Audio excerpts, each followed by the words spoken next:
got a great session planned here. My name is Jaydean Boldt. I'm one of the professors at the Institute here, and also the Classic Planning Studio lead. This is going to be a really wonderful session. And so without further ado, I'm going to dive right in. As architects, planners, and urban designers, we are commonly hired by our clients to promote and provide design solutions for the development of new projects or the redevelopment of existing ones. Oftentimes, we are asked to solve a problem without assessing the greater context in which the problem actually exists. I've experienced this in urban design and architecture many times, and I'm sure many of you have as well.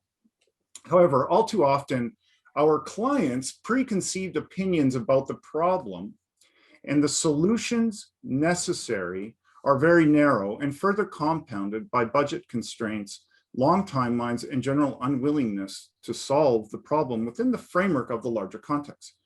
These fears ultimately end up clouding the judgment, so to speak, and before we know it, we have ended up slapping on these typical peripheral blinders rather than exploring the opportunity that may be staring us right in the face.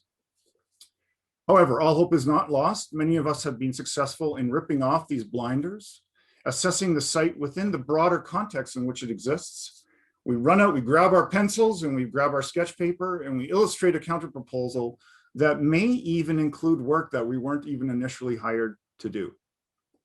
It doesn't matter if it is a master site plan redesign or the redesign of an existing architectural concept or proposal, or even the counterproposal to an existing building that already is there. So in this session, we have the privilege of reviewing a few notable counterproposals in urban design and architecture that have successfully changed the project trajectory from mediocre to absolutely stunning, while garnering the necessary public and private buy-in for its ultimate implementation. So without further ado, it gives me great honor today to introduce my panelists, all of whom have very long distinguished careers in design and architecture and planning. I could use up the whole rest of the time to talk about all the wonderful achievements. However, I'm going to get into this right away, but I just want to say that if you guys could please put your questions in the chat line while you come up with them, and then we can have a question and answer period at the very end. To jump in, I'm going to start this session off with Professor Julio Cesar Perez Hernandez. He's the professor of architecture at Notre University in Indiana. He will be presenting on a master plan for 21st century Havana. And you have about 8-9 minutes to do your presentation. Thank you.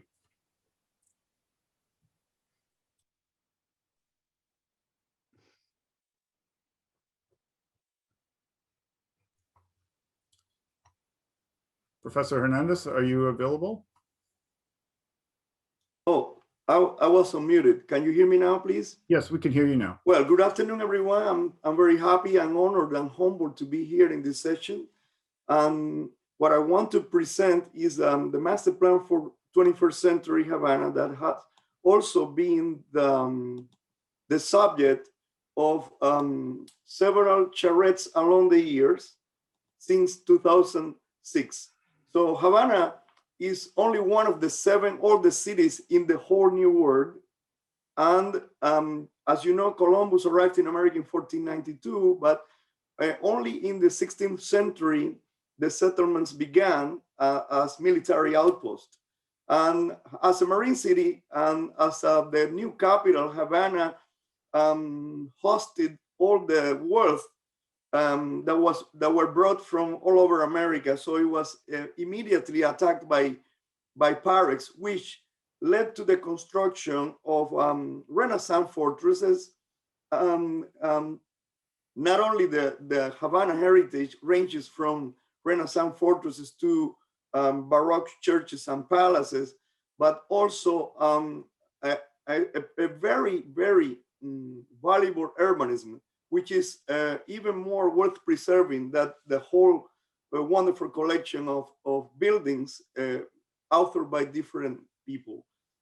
One of the main things other than the different types of urbanism of Havana is not only about its architecture, which is outstanding again and worth preserving, but also its public space, which started to evolve since the 18th century with the Marquis de la Torre plans, who not only built beautiful palaces that led to the construction of more palaces around the main squares, but also about the expansion of the city of the walls, creating boulevards for the people, which was a tradition that was followed along the 20th century. And here is the famous Paseo del Prado, very much the concept of an elevated plaza, a Spanish concept to separate pedestrians from vehicles. This is a summary of Havana's types of urbanism. So you see the richness of the grid at the end of the 19th century. And you can also witness that Havana was a blooming city, a blooming capital in the 1920s with this wonderful collection of theaters, hotels, public buildings built by Spaniards who were residing in Cuba at the time. So this is also another sample of the splendor of Havana at the end of the 1920s, the building of the Capitol, which was the outcome of a competition won by the first graduate of the School of Architecture of the University of Notre Dame, Eugenio Raineri Piedra. The building has recently been restored. This also shows the urban character of Havana with this wonderful mix of architecture and meters and meters of loggias and porches, etc., that are climate responsive and show the way to embrace a plan that we designed as a vision for the future of Havana based on sustainable principles and aimed at the preservation of heritage and at creating new economic opportunities. The plan is based on these 10 key ideas or concepts, and we have developed each and every idea and illustrated it accordingly. For the first time in history, Havana has a plan of its own, a plan that nobody commissioned, a plan that doesn't follow the dictates of any government. The plan was not commissioned by anybody. It's a work of love, and it expresses the vision of the authors, and as a human endeavor for the salvation of the city and the safeguarding of the heritage. The urban plan also not only expresses the vision for the future, but has been tested publicly with the people in Cuba and also with many invitees since 2007, as I said at the beginning. And the fundamental concepts are based and rooted in both the geography and the history of the city, as well as the people's idiosyncrasy. How are we doing in terms of time, Jayden?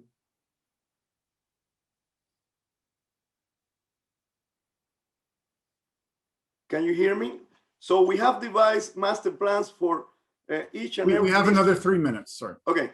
As a result, we have devised specific master plans for the different districts of Havana. Yes, Havana is a city of districts, and each and every district has its own characteristics. So we have planned accordingly, and I'm happy to say that some of the people in the audience have been in our charrettes in Havana, and that I would also like to invite all people in the audience to the next and forthcoming charrette, hopefully next year.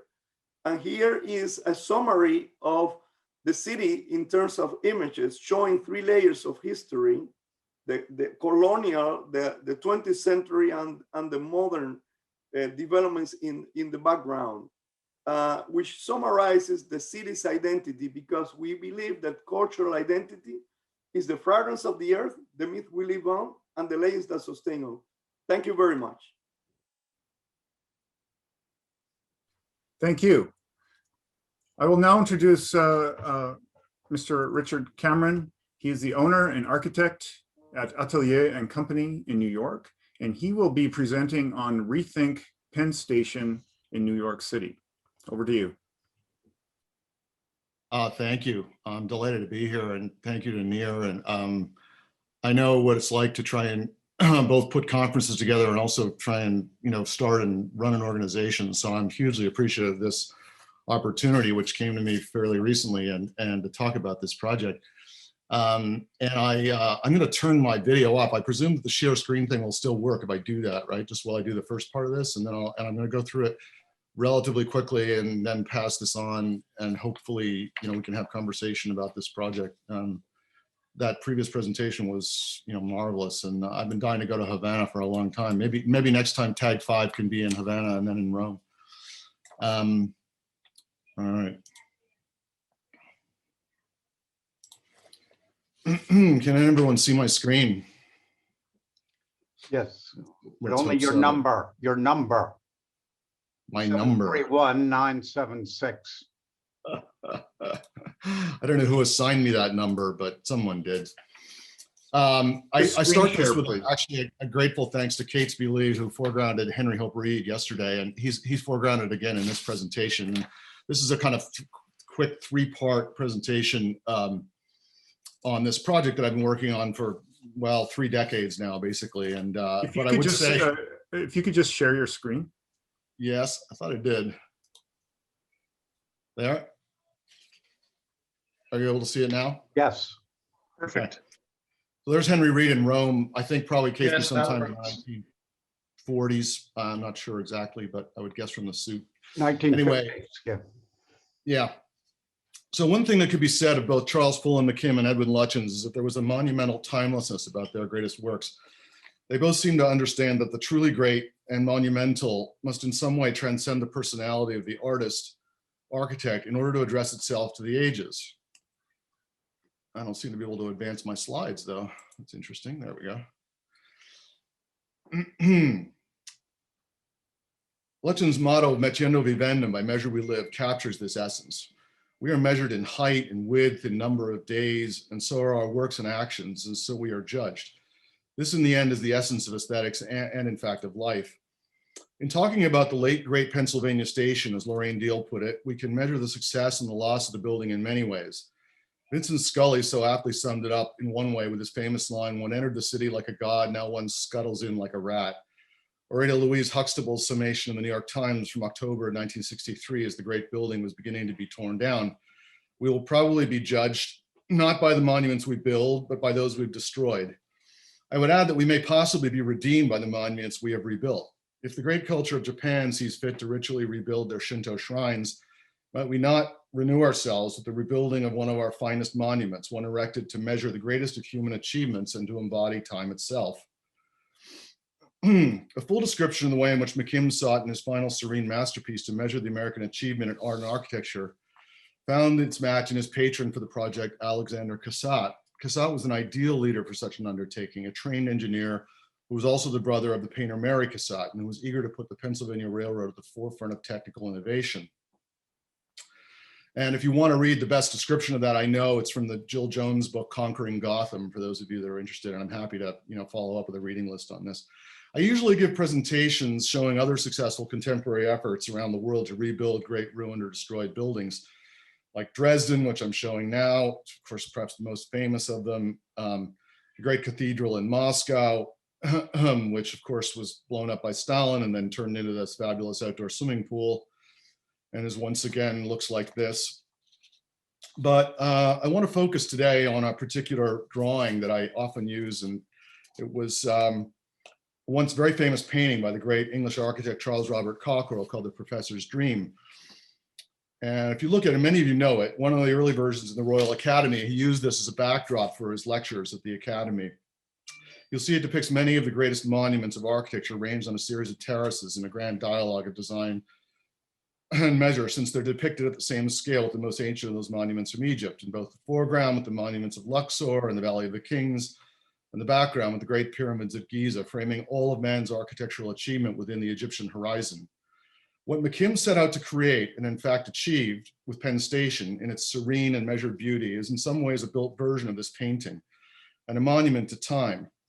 From the quotations of Bernini's colonnades at St. Peter's and the Brandenburg Gate at the 7th Avenue entry, to the arcades of Paris and the concourse, and the Carceria of Piranesi and the carriageways, to the glittering glass domes of Labrouste, all of them are woven seamlessly into an architectural promenade of superbly orchestrated and measured moments, culminating in the grandest, the general waiting room. Here in this remarkable enclosure, a tremendous indoor-outdoor space of light and shadow, more than 100 feet wide, 300 feet long, and 150 feet high, the culmination of McKim's achievement was realized. The room evokes so many profound associations. Thomas Wolfe would say of it, few buildings are vast enough to hold the sound of time. From Imhotep at Saqqara and Ictinus at Bassi, through Hadrian's Pantheon and the Baths of Diocletian, from Solomon's Temple at Jerusalem and the Ark of the Covenant itself to Michelangelo's compact and mighty Ricciotto at San Lorenzo, the dimensional and architectural references are all to be found. But like Beethoven's towering Ninth Symphony with its endless musical references, the room is apparent simplicity itself. 8 monumental Roman Corinthian columns subtended by 12 Ionic columns, framing the entrances to north and south. 2 great archways guiding the traveler or the visitor down from the elegant shopping arcade at street level to the concourse with the light streaming up to the tracks below. 8 monumental candelabra on the scale of St. Mark's Square, a background of Roman travertine and good puritanical parsimony faux travertine above the pedestal level, laid out in even courses, marching up to the 6 gigantic Jules Guerin murals of sky blue depicting the breadth and reach of the railway system, and up to the 8 thermal windows admitting the light of the ever-changing sky, all beneath the canopy of coffering so delicate and airy that it appears a mere bubble of lightness, in the words of Cockerell, evoking Rents and Stephen Walbrook. But what of time itself? Where is it? McKim put it everywhere, in the 4 great sculptures of night and day, framing the monumental clocks by Weinman over the entrances and the clocks suspended in midair in the glittering concourse.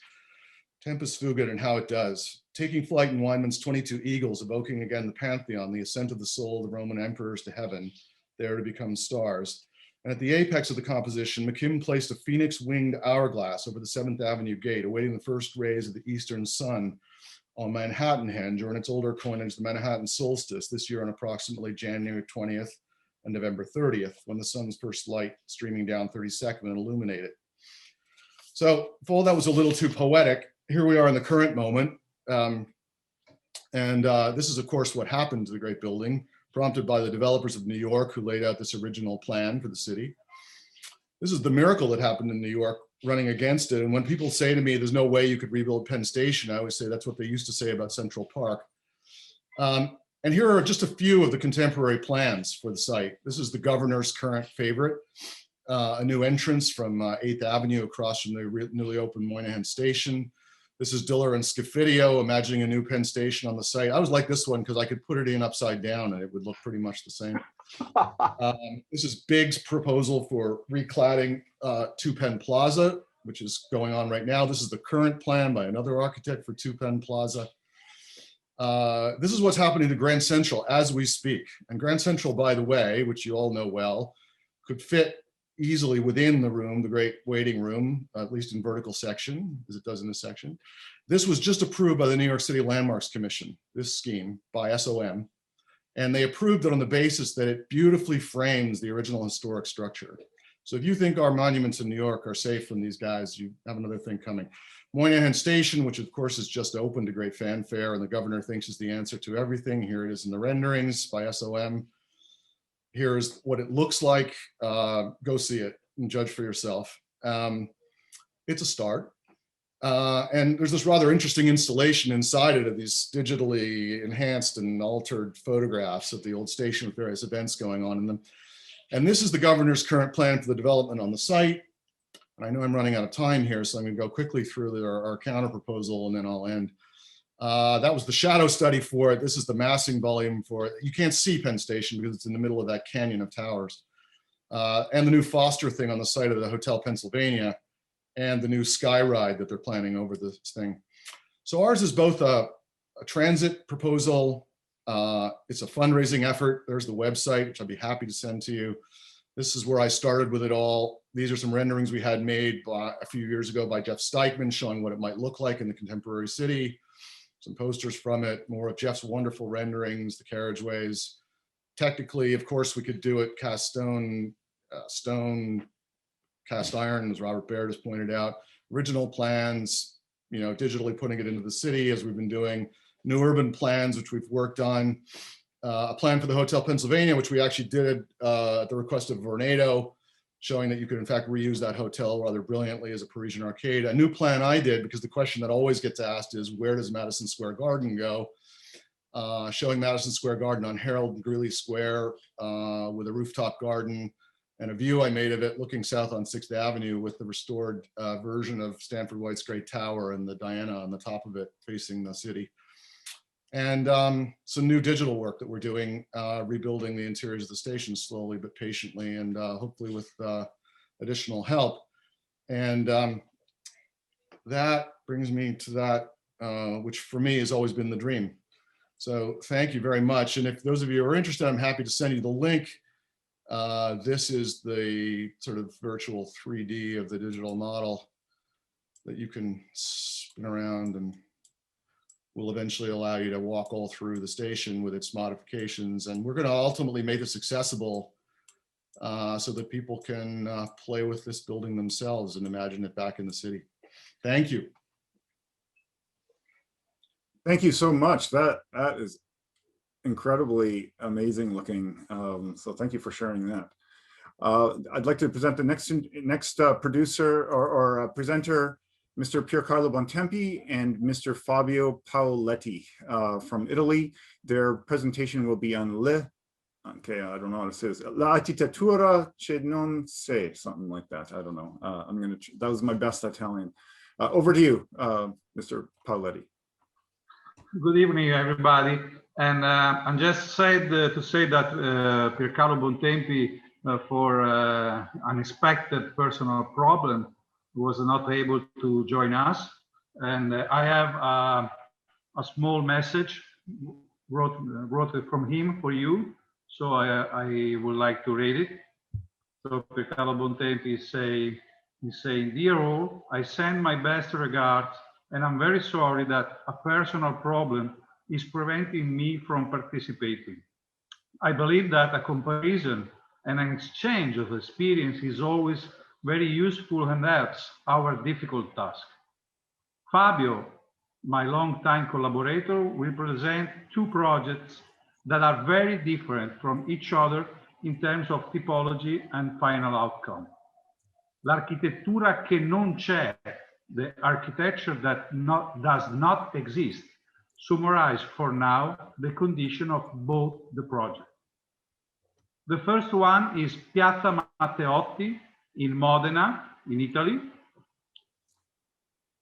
It's a project that I had the honor. Just 1 second, Fabio. If you could just stop sharing your screen, Mr. Cameron, that would be great. Sorry about that.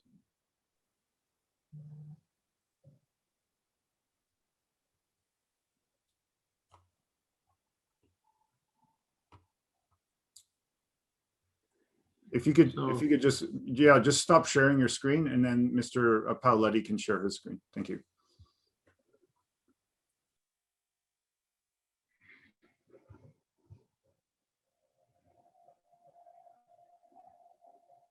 Here we are. Thank you very much. And so the first project is Piazza Matteotti in Modena, in Italy. It's a project that I had the honor of sharing with my teacher and friend Leon Krier. Piazza Matteotti was started as a public project ordered from the municipality of the city of Modena. It was transformed in a counter project due to the Italian government through the fierce opposition of the superintendency, the office of the heritage, which too often, instead of protecting and enhancing the historic center, it favors the destruction and abandonment. The second project is the Church of San Colombano in Valduro, near Perez, and is at the moment a project on paper, but I hope it will soon become a construction site. Our project was the winner of a competition organized by the bishop, who gave a simple message to the participants. I want a church that looks like a church. This might seem like an obvious concept to all of you, but in Europe, this is not the case. This is therefore a counter project, not because it will not be realized in opposition to a different one. It is a counter project because it contracts with a dominant ideology in the Catholic Church that tends to favor a secularized and renunciative modernism. When our church will be, I hope so, it will be a real built counter project. With the hope that many built counter projects will multiply, I greet you and entrust you to Fabio's presentation. A special greetings and thanks to Jaydean Boldt, who invited me and with whom I shared a nice Canadian project a few years ago, and that I hope it will be topical again. Thank you very much, Piercarlo Bontempi. So I will show you, I'm Fabio Paoletti. As Piercarlo said, I worked with him as project manager from almost 15 years. And the first project we are going to show is the reconstruction, the project for the reconstruction of Piazza Matteotti that Piercarlo Bontempi did with Leon Creer. Piazza Matteotti is this huge urban, in this huge empty space in the real center of Modena. This is the Piazza Maggiore with the dome and the church. This space was created just before the Second World War with the demolishing of 2 blocks that were in the shape of this one. So the government created a big square for military reason. And of course, the inappropriate dimension of this space has become a problem for the city. And so they asked us to design a scheme for renovating the square. And the proposal Piercarlo Bontempi and Leon Creer drew was to create a sequences of small piazza and counter piazza with 3 new buildings that will have public function and also commercial, and recreating so a pedestrian footpath of piazza and counter piazza like in a lot of our historical center of Italy. So this was the existing plan with the huge army plaza made by Benito Mussolini. And so this was our scheme that was including also an underground car parking serving the center of the city. So the access to the car parking was set inside one of the 3 new buildings, and the rest of the space was left as pedestrian. We also create this small piazza facing the main street, that is the Via Emilia. This is the long road that in Italy is leading from Milan to the Adriatic Sea, crossing all the historical centers of Bologna, Parma, Piacenza, Reggio Emilia, all the northern most important cities. So we create a series of piazza and counter piazza, and also a big building with a sort of a covered porch that was serving as a main public room. So this is the actual front of the Via Emilia, one of the most ancient and important road in Italy. And this is our proposal for the reconstruction of the street and creating the small piazza for entrance to the big arched public loggia. This is one of the two big watercolors that we have done for the city to explain better our proposal and to show how the new buildings were fitting inside the existing texture of the city, the church here, and then the modern buildings built at the beginning of the century. So this is the new Via Emilia front, looking through this building that has inside a huge public room for concert, music, and public events. And this is the view, watercolor view from inside the new piazza, overlooking through our building we propose the church and the main campanile that is called Ghirlandino. It is one of the most iconic campanile in North Italy.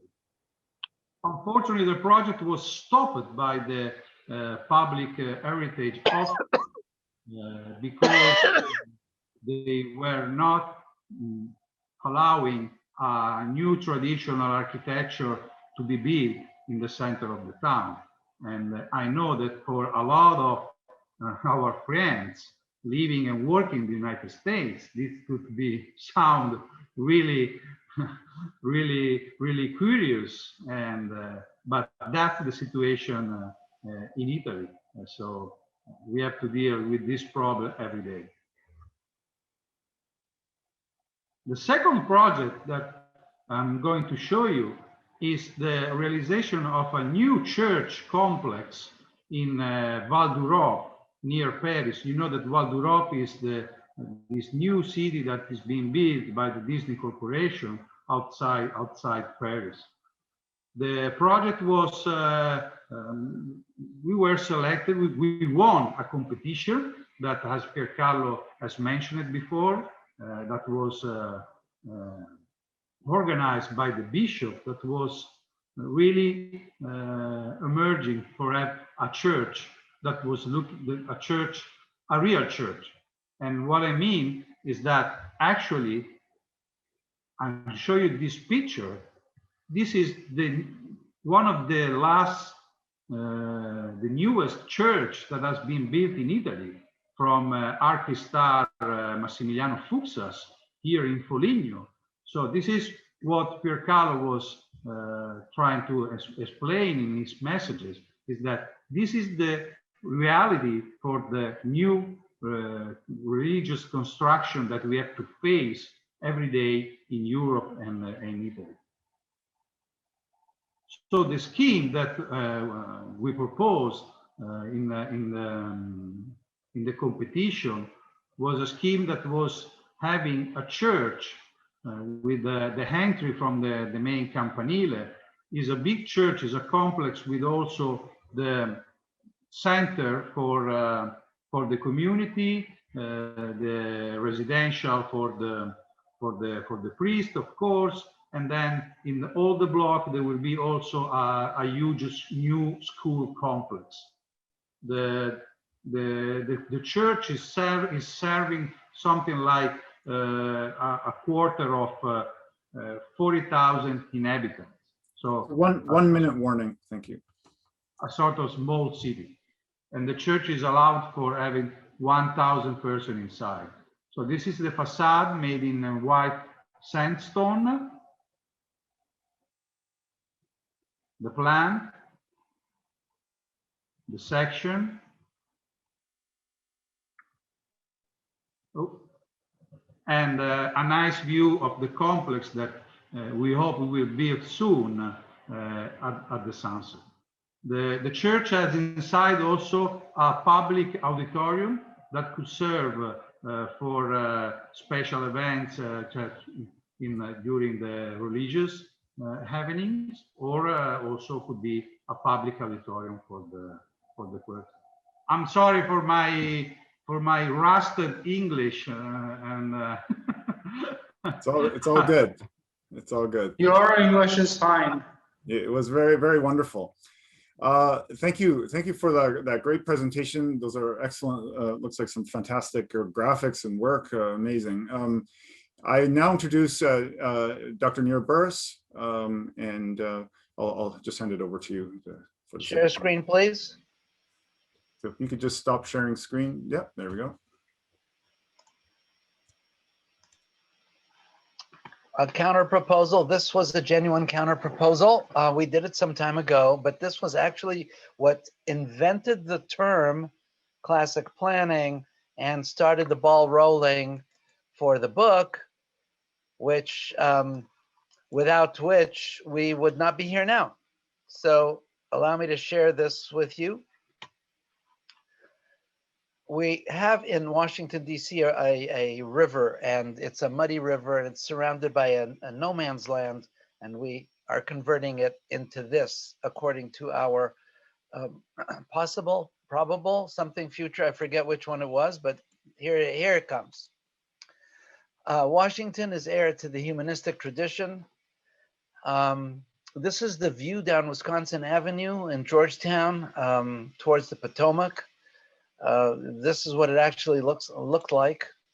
And this is the L'Enfant plan, the first round of planning.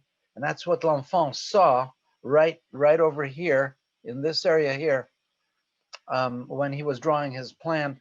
I want to call your attention to the fact that this is a typical classic plan. It has the code on the periphery. This is all the code he needed in order to create Washington, D.C. Second round of planning came in 1901, 1903 with the Macmillan Commission. Burnham, McKim, Olmsted Jr., and St. Gaudens, they were the committee that designed this. The National Mall, which they drew over here, looked like that. This is the Capitol. You can just see it here. It was an overgrown romantic garden. They turned it into something that was both urbane and fitting of the context of the capital of a very large country. DC as we know it, love it and think of it, is composed of these monumental structures. There's a great presence of water in the city, and the urban fabric, 2-3 stories, mostly brick, with trees. And this is the progress we've seen in the past years. And really, I live around here somewhere, and I got to see this cancerous kind of stuff going through the city. It was really amazing.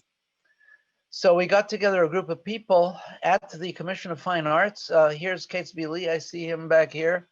And a whole host of people that some of them might actually be here right now.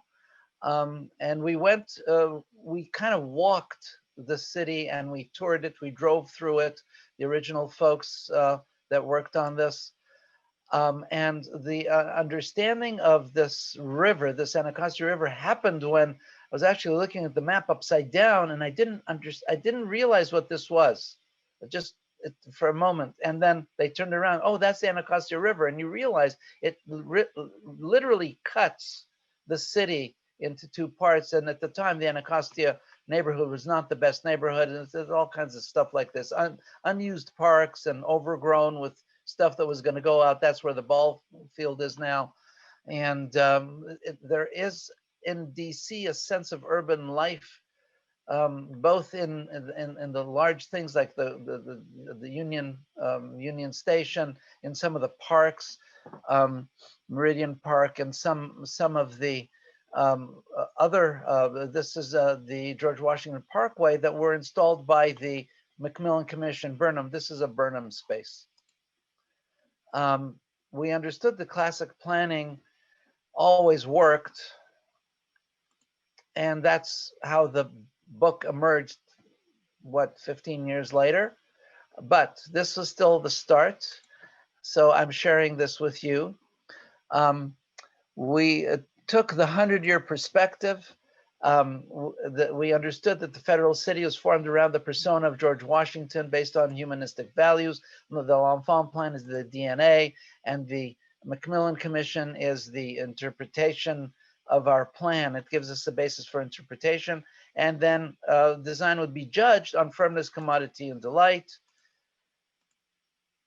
And this is what we did. We took the map as is,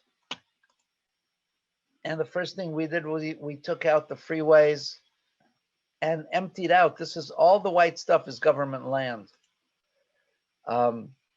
Then we rearranged the river so that hydrologically it would work. And this is, we narrowed it to the width of the Seine, which is 500 feet. You will cross the Seine easily twice a day. Less easily the Thames, which is 2.5 times as wide. And then we continued the L'Enfant plan through it. That's really all we did.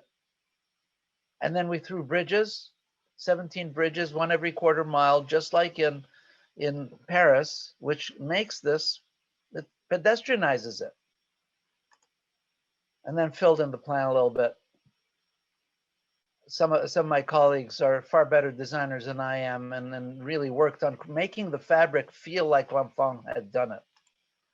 And this is what it would look like.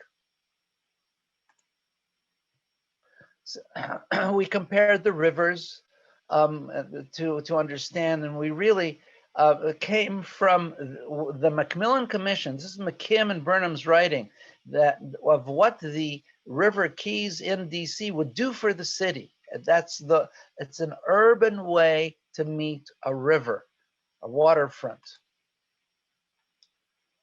And this is definitely the beginning of the understanding of the notion of holistic urbanism, like we are actually talking about it, with these various goals and aspirations. And it's not a myth. It was done, and it was done several times over by now.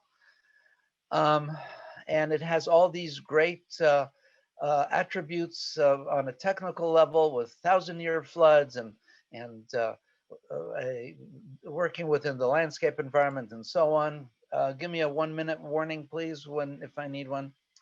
And sketches of what it might look like. This is the naval basin opposite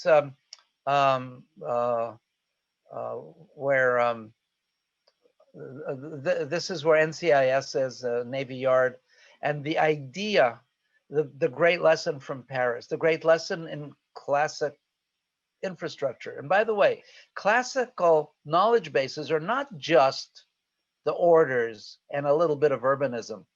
This whole business of how to meet water.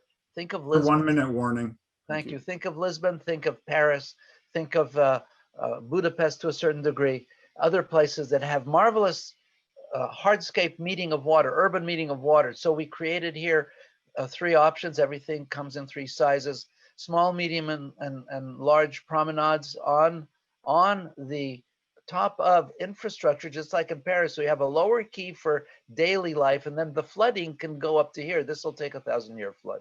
Meanwhile, when you're building this, you build it right in the first place, then you can use it like in Paris for freeways and trains and what have you, and even turn part of it into a beach in the summer.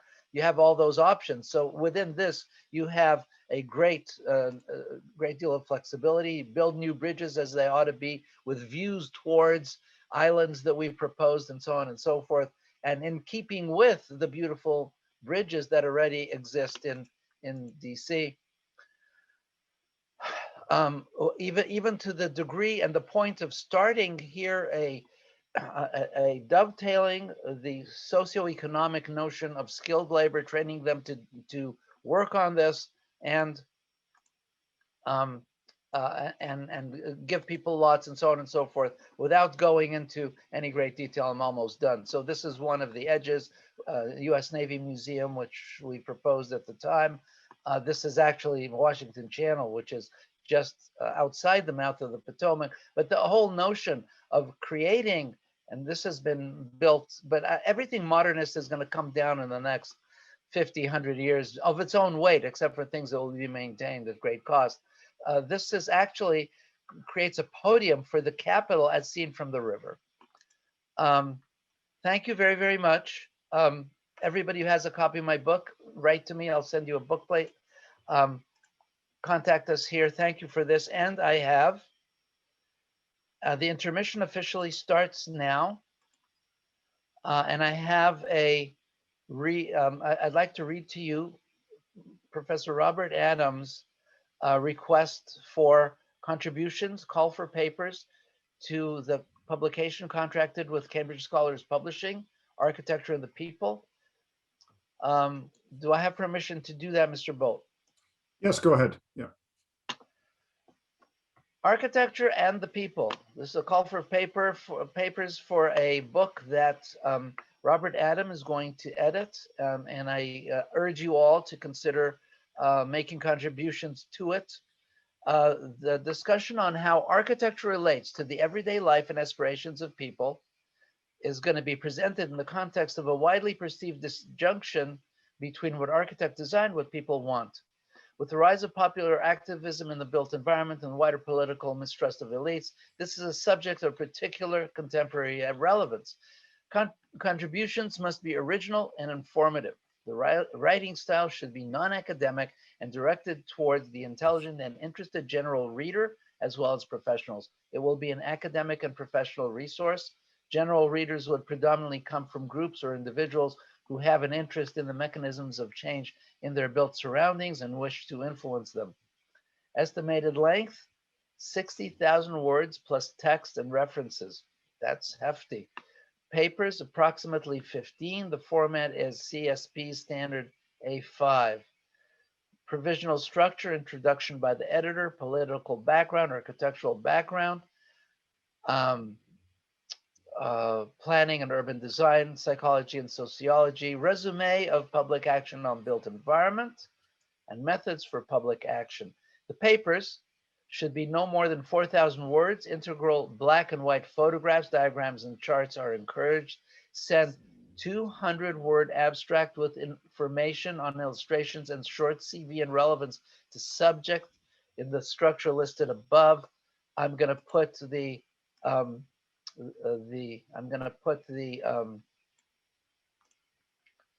link in the chat window right now.